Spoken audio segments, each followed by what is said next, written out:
Hello my dear students, कैसे हैं आप सब। Very good evening to all of you. और मैं उम्मीद करती हूँ कि आप भी बढ़िया होंगे। तो चलिए आज की क्लास स्टार्ट करते हैं। आप जैसे कि जानते हैं कि हमने साइंस में एक चैप्टर ऑलरेडी कंप्लीट कर लिया था और आज हम सेकंड चैप्टर स्टार्ट करेंगे साइंस का। बेसिकली हमारी जो बुक है वो न्यू वाली एनसीईआरटी है और उस बुक का नेम क्या है, क्यूरियोसिटी। और क्लास 6 हमारी चल रही है और कौन सा सब्जेक्ट है, साइंस। तो चलिए स्टार्ट करते हैं। Chapter 2। Chapter name the diversity in the living world.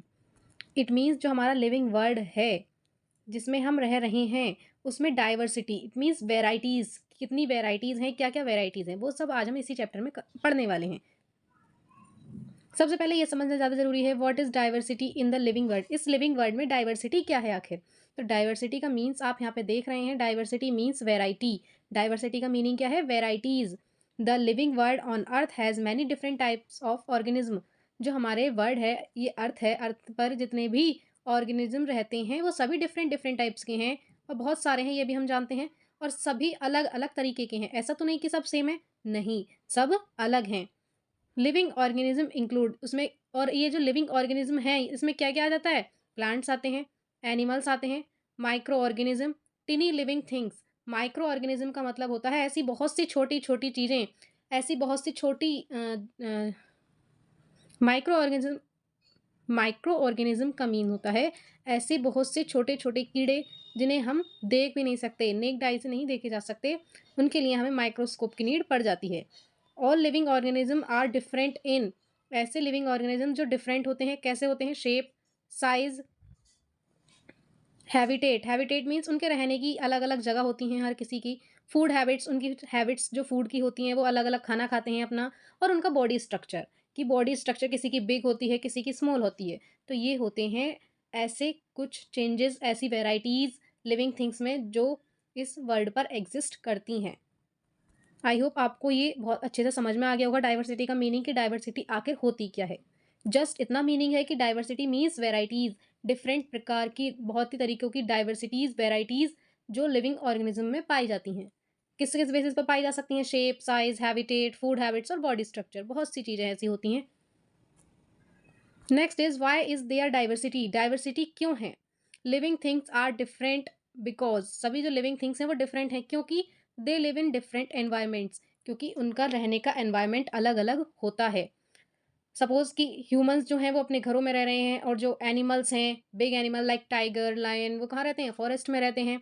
तो ये ऐसे ही सबके रहने का एनवायरनमेंट अलग हो जाता है। They adapt to different conditions, वो अपने आसपास के, अपने बॉडी के अकॉर्डिंग वहाँ की कंडीशंस को अडेप्ट कर लेते हैं अपने अंदर। They have different needs to survive, उनको इस वर्ल्ड में रहने के लिए, उनको सर्वाइव करने के लिए उनकी अपनी अलग अलग नीड्स होती हैं। जैसे example, camel lives in desert, camel कहाँ रह सकता है, ज़्यादा डेजर्ट में रहता है। Fish lives in water, fish कहाँ रहती है, वाटर में रहती है। पोलर बियर कहाँ रहता है, कोल्ड रीजन में रहता है। तो ये सब अपने नेचर के अकॉर्डिंग, अपनी बॉडी स्ट्रक्चर के अकॉर्डिंग, अपने अपने नीड्स को फुलफिल करने के लिए, खुद को सर्वाइव करने के लिए अपने डिफरेंट इन्वायरमेंट में रहना पसंद करते हैं और वहाँ की कंडीशंस को एडेप्ट करते हैं।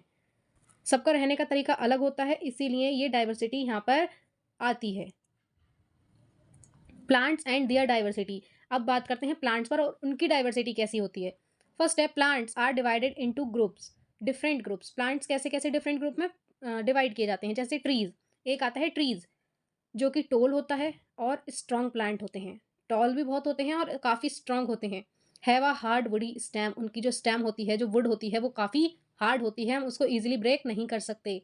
लिव मैनी ईयर, वो काफ़ी ईयर्स तक रहते हैं। लाइक एग्जाम्पल आप देखिए, mango tree, Neem tree and banyan tree. ये सारे ऐसे ट्रीज हैं जो काफ़ी सालों तक रहते हैं इस वर्ल्ड में। ईजिली इनकी स्टेम को कोई भी ब्रेक नहीं कर सकता, कोई भी डिवाइड नहीं कर सकता, और काफ़ी टॉल और स्ट्रॉन्ग इतने होते हैं कि कोई इन्हें टच करे तो उस जो टच कर रहा है उनको हार्ड लगे, ना कि इन ट्रीज को। श्रब्स, नेक्स्ट पार्ट होता है प्लांट का, श्रब्स। ये क्या होता है, मीडियम साइज प्लांट होते हैं, मतलब इनका ना तो ये ज़्यादा बड़े होते हैं और ना ही शॉर्ट होते हैं ज़्यादा, बीच का समझ लीजिए।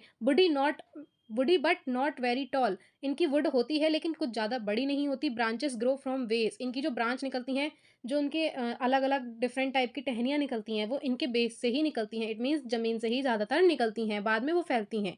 जैसे एग्जाम्पल आप देखिए, रोज़ और हिबिस्कस। आपने रोज़ प्लांट तो हर किसी ने ही देखा होगा, तो उसमें आप देखते होंगे एक तो उसका साइज़, ना तो वो ज़्यादा बड़ा होता है और ना ही ज़्यादा छोटा होता है, मीडियम होता है। उसकी ज़्यादा कोई वुड इतनी बड़ी भी नहीं होती और उसकी ब्रांचेज़ वो नीचे से ही फैल रहा होता है। ये होता है एक श्रब का एग्ज़ाम्पल और ये होती है श्रब। नेक्स्ट है हर्ब्स। हर्ब्स का मीन क्या होता है हर्ब्स? ये एक स्मॉल प्लांट होते हैं, बिल्कुल स्मॉल प्लांट। जैसे सॉफ्ट ग्रीन स्टेम्स, बिल्कुल मुलायम सी स्टेम्स जिसकी अगर हम उसको थोड़ा-सा हार्डली टच करें तो मे बी वो ब्रेक हो जाए, ऐसी स्टेम। ग्रो क्विकली और बहुत ही जल्दी बड़ी होती हैं ये, जैसे व्हीट, ग्रास, मिंट ये सब चीज़ें बहुत ही मंथली 2 और 3 मंथ्स के लिए रहती हैं, बाद में अपने आप ही खत्म हो जाती हैं। इनकी जो लिव लाइफ ड्यूरेशन होती है मिनिमम 2 टू 3 मंथ्स। हमारे जो सीज़नल क्रॉप्स होती हैं, जैसे व्हीट की क्रॉप होती है, तो वो भी 2 टू 3 मंथ्स और मैक्स टू मैक्स 4 मंथ्स पहुँचती है बस। तो ये होती हैं हर्ब्स का एग्ज़ाम्पल। और हर्ब्स में आप एक और एग्ज़ाम्पल ऐड कर सकते हैं लाइक तुलसी। तुलसी एक तो वो मेडिसिन में भी काम आती हैं। ऐसी जड़ी-बूटियाँ जो मेडिसिन में भी काम आ जाती हैं और उन्हीं जड़ी-बूटियों टाइप प्लांट्स को हम हर्ब्स बोलते हैं। नेक्स्ट है क्लाइंबर्स। क्लाइंबर्स क्या होते हैं? वीक स्टेम होती है जिनकी। जिनकी क्या होती है? स्टेम वीक होती है, मीन्स वो अपने आप में ही खड़े नहीं हो पाते एक तरीके से। Need support to grow upward, उनको बड़ा होने के लिए किसी न किसी चीज़ की सपोर्ट की ज़रूरत होती है। जैसे एग्ज़ाम्पल मनी प्लांट आपने देखा होगा, उसको ऊपर जाने के लिए किसी न किसी चीज़ के सहारे की नीड होती है। नेक्स्ट है ग्रेप वाइन। ग्रेप वाइन भी एक ऐसा ही ट्री है या ऐसा ही प्लांट है जिसको ऊपर जाने के लिए, बड़ा होने के लिए या ग्रो करने के लिए किसी न किसी सहारे की नीड होती है। मनी प्लांट तो आपने सबने ही देख रखा होगा, आई एम श्योर। नेक्स्ट है क्रीपर्स। क्रीपर्स क्या होते हैं? ये स्प्रेड ऑन ग्राउंड, ये ग्राउंड पर ही फैलते हैं, ना कि ऊपर जाते हैं। लाइक अभी हमने मनी प्लांट का पढ़ा था कि मनी प्लांट ऊपर तो जा रहा था बट किसी सहारे की वजह से। लेकिन क्रीपर क्या होते हैं? ये ग्राउंड पर ही फैलते रहते हैं अपने आप में और ऊपर इनकी ग्रो नहीं होती है height wise. Very weak stem, इनकी स्टेम सबसे ज़्यादा वीक होती हैं। एग्जाम्पल पंपकिन और वाटरमेलन। अगर आपने देखा हो, आप अगर विलेज साइड से बिलोंग करते हैं तो आप कभी अगर खेतों में गए हों, आप कभी अपनी क्रॉप्स देखने गए हों, तो उसमें आपने बेल टाइप देखी होगी, जो पंपकिन की प्लांट्स होते हैं, जो ग्रो कर रहे होते हैं, ग्राउंड पर ही ग्रो करते हैं वो बस। तो उसमें आपने देखा होगा वो काफ़ी वीक स्टेम्ड प्लांट होते हैं और वहीं पर ही उन्हीं के जो फ्रूट्स लगे होते हैं वो भी ऐसे ही ग्राउंड पर पड़े होते हैं। तो ये थे क्रीपर्स। नेक्स्ट आते हैं, हम पॉइंट पढ़ते हैं एनिमल्स एंड दियर डाइवर्सिटी। अब बात करते हैं एनिमल्स की और उनकी डाइवर्सिटी की। Animals are also classified based on their body and habitat. Same as plants की तरह हम एनिमल्स को भी क्लासीफाई करते हैं उनकी बॉडी को देखकर और उनकी हैबिटेट को देखकर। क्या है भाई? वर्टेब्रेट्स। ये क्या होता है? ये पढ़ो। एनिमल्स विद बैकबोन, ऐसे एनिमल्स जिनकी बैकबोन होती है। Like example fish, birds, lion and human. यहाँ पे हम ह्यूमन को एनिमल्स में इंक्लूड नहीं करेंगे बट या ह्यूमंस की भी बैकबोन तो होती है, तो इस वजह से हमने ह्यूमन यहाँ पे लिखा है। हम यहाँ पे प्लांट्स क्यों नहीं लिख सकते भाई? प्लांट्स की बैकबोन तो नहीं होती ना, इसी वजह से हमने यहाँ पे प्लांट्स को नहीं लिखा है और ये ह्यूमंस भी वर्टेब्रेट्स में ही आ जाते हैं, इसलिए हमने ह्यूमन को यहाँ पे इंक्लूड कर दिया है। नेक्स्ट है इनवर्टेब्रेट्स। इनवर्टेब्रेट्स क्या होते हैं? ऐसे एनिमल्स जिनकी बैकबोन नहीं होती। यहाँ पे देखिए क्लियरली लिखा हुआ है एनिमल्स विदाउट बैकबोन। जैसे एग्जांपल अर्थवर्म। आपने बहुत से लोगों ने, बहुत से बच्चों ने देखा होगा अर्थवर्म, अपने घर में भी देखा होगा। मोस्टली ये कब निकलते हैं? ये रेनी सीजन में निकलते हैं। सेकंड है बटरफ्लाई। बटरफ्लाई आप सभी ने देख रखी होगी, ये मैं गारंटी लेती हूँ। नेक्स्ट है स्नेल। स्नेल को आधे बच्चे जानते होंगे और आधे नहीं भी जानते होंगे, इनफैक्ट कुछ बच्चों ने देखी होगी और कुछ ने नहीं देखी होगी। तो स्नेल भी एक ऐसे टाइप की एनिमल होती है जिसकी बैकबोन नहीं होती। मेजरली ये पेड़ पर, पेड़ पौधों या फिर किसी विंडो साइड पर इजीली कहीं ना कहीं मिल जाती है। नेक्स्ट है हैबिटेट, उनकी living places. Habitat means the natural home of an organism. किसी भी ऑर्गेनिज्म का कोई भी एक ऐसा नेचुरल होम जो बाय गॉड गिफ्टेड कह सकते हैं हम, या उनकी कंडीशंस के अकॉर्डिंग वो वहीं पर रहना पसंद करते हैं, ऐसा उनका होम। टाइप्स ऑफ हैबिटेट्स, ऐसे क्या क्या हो सकते हैं? एक्वेटिक हैबिटेट मीन्स जो जिनका घर वाटर में होता है या जो वाटर में ही रहते हैं। जैसे हम अपने ह्यूमन हैं, हम अपने घर में रहते हैं, ऐसे ही कुछ ऐसे एनिमल होते हैं जो वाटर में ही रहते हैं सब। जैसे वाटर एनिमल्स लिव हेयर, यहाँ पे ये क्या होते हैं? वाटर एनिमल्स की बात की गई है एक्वेटिक में। Examples fish and dolphin. ठीक, फिश कहाँ रहती है? वाटर में रहती है। डॉल्फिन कहाँ रहती है? वाटर के अंदर रहती है। तो ये होते हैं एक्वेटिक हैबिटेट एनिमल्स। नेक्स्ट है डेजर्ट हैबिटेट। डेजर्ट में कौन कौन रहता है? हॉट एंड ड्राई प्लेसेस, जहाँ जो हॉट प्लेसेस होती हैं और ड्राई प्लेसेस होती हैं, जैसे कैमल और स्नेक भी वहाँ पर पाए जाते हैं। आपने राजस्थान साइड देखे होंगे, वो हॉट और ड्राई प्लेसेस वहाँ पे एज्यूम किया जाता है राजस्थान, तो वहाँ पर हमें क्या ज़्यादा मिलते हैं? सबसे ज़्यादा कैमल देखने को मिलते हैं और स्नेक भी मिल जाते हैं। नेक्स्ट है polar habitat. Very cold regions, ऐसे बहुत ही ठंडों वाले रीजन जहाँ आइस भी होती है।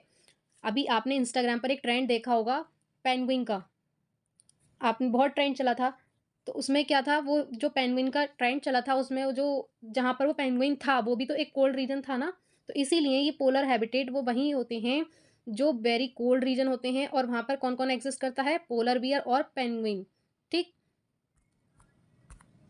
नेक्स्ट है टेरेस्ट्रियल हैबिटेट यानी कि लैंड हैबिटेट जो एनिमल लैंड पर रहते हैं, जैसे लायन हो गया, डियर हो गया, ये एग्जांपल। लैंड हैबिटेट ये कहाँ रहते हैं? लैंड पर रहते हैं। ये इनका कोई ऐसा कुछ फिक्स नहीं होता कि हाँ, इनको पोलर रीजन चाहिए या एक्वेटिक हैबिटेट या वाटर में ये रहते हों, ऐसा कुछ भी नहीं है। तो इन ये कहाँ ये इन्हें बोलते हैं लैंड हैबिटेट्स। नेक्स्ट है एडेप्टेशन अपने अंदर को अपने आप को एडेप्ट करना या किसी चीज़ को अपने अंदर एडेप्ट करना। क्या है adaptation means special features that help living things to survive. ऐसे फीचर्स जो लिविंग थिंग्स को सर्वाइव करने में हेल्प करते हैं। जैसे example camel has hump to store fat. Camel के अंदर एक ऐसा हम्प एक ऐसा पार्ट होता है बॉडी पार्ट जिसमें वो अपना खाना स्टोर कर सकता है और 2-3 दिन सर्वाइव कर सकता है इजीली बिना कुछ खाए। तो ये होता है कैमल के अंदर और ऐसे कुछ स्पेशल फीचर्स जो लिविंग थिंग को सर्वाइव करने में हेल्प करते हैं बिना अगर वो 2-3 दिन खाना ना भी खाएं तो। Fish has gills to breathe in water. Fish के अंदर ऐसी कुछ गिल्स उसकी बॉडी में टंग के अंदर टंग के नीचे ऐसी कुछ फीचर्स हैं ऐसे कुछ पार्ट्स हैं जिसकी वजह से वो वाटर में ब्रीथ करती है। इट मीन्स वाटर में सांस ले सकती है। नेक्स्ट है cactus stores water in one stem. Cactus के अंदर एक ऐसा फीचर होता है कि वो अपनी एक स्टेम के अंदर वाटर स्टोर कर सकता है। नेक्स्ट है इंटरडिपेंडेंस ऑफ लिविंग थिंग्स। क्या है ये? Living things depend on each other. Living things जितने भी होते हैं वो सभी एक दूसरे पर डिपेंड रहते हैं। जैसे प्लांट्स गिव ऑक्सीजन। प्लांट्स क्या करते हैं भाई? ऑक्सीजन देते हैं, तभी तो हम उस ऑक्सीजन को अपने अंदर इनहेल करते हैं और कार्बन डाइऑक्साइड को एक्सहेल करते हैं। तो हम कहाँ डिपेंड हुए? प्लांट्स पर। Animals gives carbon dioxide. Animal depend on plants for food. Animals किस पर डिपेंड रहते हैं? प्लांट्स पर फूड के लिए। और हम ह्यूमन बींग्स दोनों पर रहते हैं, प्लांट्स पर भी और एनिमल्स पर भी। प्लांट्स पर जो हमें फूड मिलता है, एनिमल्स पर लाइक मिल्क हो गया या मीट हो गए, एग्स हो गए, ये सब चीज़ें हम इन शॉर्ट हम किस पर डिपेंड रह रहे हैं? प्लांट्स पर ऑक्सीजन के लिए भी। और जो हम खाते हैं दाल सब्जियाँ वगैरह वो सब प्लांट से ही हमें मिलती हैं। और जो मीट, एग, मिल्क हम लेते हैं वो कहाँ से मिलता है हमें? एनिमल से। तो इसलिए हम ह्यूमन बींग्स प्लांट और एनिमल दोनों पर ही डिपेंड रहते हैं। इम्पोर्टेंस ऑफ डाइवर्सिटी ये क्यों है? इसकी इम्पोर्टेंस क्या है? Keeps ecosystem balanced. जो हमारा इकोसिस्टम है, जो हमारे इकोसिस्टम चल रहा है उसको बैलेंस रखने के लिए डाइवर्सिटी चाहिए होती है। Help survival of life on earth. ये कहाँ हेल्प करती है डाइवर्सिटी? हमारी जो वेराइटीज़ होती हैं वो अर्थ पर सर्वाइव करने के लिए, लाइफ सर्वाइव करने में हेल्प करती है। सपोज़ अगर डाइवर्सिटी ना हो, इट मीन्स वेराइटीज़ ना हो और सब सेम हो, तो क्या सब एक साथ एक ही जगह रह सकते हैं? ह्यूमन भी, प्लांट्स भी और एनिमल्स भी? It never be possible. तो इसीलिए डाइवर्सिटी बहुत ज़रूरी है। सबके लिए वैराइटीज़ अलग-अलग होनी ज़रूरी हैं क्योंकि सब एक साथ एक ही एनवायरनमेंट में नहीं रह सकते। Provides food, oxygen and shelter. उनके लिए फूड का प्रोवाइड कराना, ऑक्सीजन और शेल्टर। शेल्टर मीन्स उनको होम प्रोवाइड कराना, जैसे कि वो कहाँ रह सकते हैं। इसीलिए ये डाइवर्सिटी काफ़ी ज़रूरी हो जाती है हमारी लाइफ में। ये क्विक रिवीजन पॉइंट्स हैं जो अभी अब तक हमने पढ़ चुके हैं। ज़रा शॉर्ट में रिवाइज़ करते हैं। Diversity, variety of living things की वैरायटी हम पढ़ चुके हैं already. Plants are of 5 types. हम प्लांट्स के टाइप्स पढ़ चुके हैं, जैसे ट्रीज़ हैं, श्रब्स हैं, हर्ब्स हैं, क्लाइंबर्स हैं, क्रीपर्स। ठीक? एनिमल्स क्या हैं भई? एनिमल्स के भी टाइप्स हम पढ़ चुके हैं, वर्टेब्रेट्स और invertebrates. Habitat, living place, it means जो लिविंग बीइंग्स हैं उनकी प्लेसेस रहने की। एडेप्टेशन, सर्वाइवल फीचर्स कि वो कहाँ रह रहे हैं और वहाँ की कंडीशन को, वहाँ के जो सिचुएशन है उसको अपने अंदर एडप्ट करना, वहाँ के क्लाइमेट को अपने अंदर एडप्ट करना। हमें उस सिचुएशन और वहाँ के क्लाइमेट के अकॉर्डिंग खुद को उस सिचुएशन में, उस एरिया में रहने के लिए तैयार करना। ये होते हैं ऐसे रिवीजन पॉइंट्स। आई होप आपको ये चैप्टर काफ़ी अच्छे से समझ में आ गया होगा, उम्मीद करती हूँ। और अगर आ गया है तो जल्दी से जल्दी लाइक कीजिए, सब्सक्राइब कीजिए चैनल को और पास में दिए गए बेल आइकन को प्रेस कीजिए। और अपने फ्रेंड्स के साथ इस वीडियो को शेयर करना बिल्कुल मत भूलिएगा। साथ ही कमेंट बॉक्स में कमेंट करके बताइए आपको वीडियो कैसी लगी। अब लास्ट में आपके मन में एक डाउट आ रहा होगा कि मैम आपने ये नोट्स से क्यों पढ़ाया, आपने बुक रीड क्यों नहीं कराई। बुक रीड ना कराने का यही मेन मेन रीज़न है क्योंकि मैंने आपकी बुक जब देखी तो वो काफ़ी लेंथी चैप्टर्स दे रखे हैं। अगर मैं उसमें आपको book line to line explain करती हूँ, आई एम श्योर आपकी समझ में कुछ नहीं आएगा, आप बोर फील करोगे। इसीलिए मैंने डिफरेंट तरीके का वे निकाला कि आपको कुछ ऐसे इंटरेस्टिंग पॉइंट्स बताए जाएँ, क्योंकि बुक में डिटेल थ्योरी है। ये जो मैंने अब पढ़ाया है ये सब बुक का ही पार्ट है, आपके चैप्टर का ही पार्ट है, लेकिन ये मेन पार्ट है। मैंने वो एक्स्ट्रा वाला नहीं कवर कराया क्योंकि वहाँ पे वो एक्स्ट्रा आपको करने की नीड है ही नहीं। उसमें एक्स्ट्रा थ्योरी दे रखी है, आप उसको रीड करेंगे और इसको देखेंगे, क्लास को, आपको कोई डिफ़रेंस नहीं लगेगा दोनों में, दोनों सेम ही लगेंगे। तो आप बताइए कि आपको हार्ड वर्क ज़्यादा पसंद है या स्मार्ट वर्क? ये चॉइस आपकी है, आप मुझे कमेंट बॉक्स में कमेंट करके ज़रूर बताना कि आप हार्ड वर्क करना चाहते हैं या स्मार्ट वर्क? चलिए, आप आज की क्लास एंड करते हैं और साथ ही एक और इन्फॉर्मेशन देनी थी कि अगर आप इसी तरह के नोट्स, इनफैक्ट शॉर्ट नोट्स और चाहते हैं, तो हमारे टेलीग्राम चैनल को जल्दी से जल्दी फॉलो करें, जिसका लिंक आपको डिस्क्रिप्शन बॉक्स में दिया गया है। तो जल्दी जाइए, अगर आप हमें इंस्टा पर भी फॉलो करना चाहते हैं, तो ज़रूर कीजिए, जिसका लिंक आपको हमारे डिस्क्रिप्शन बॉक्स में मिल जाएगा। Thank you so much. Bye bye, take care.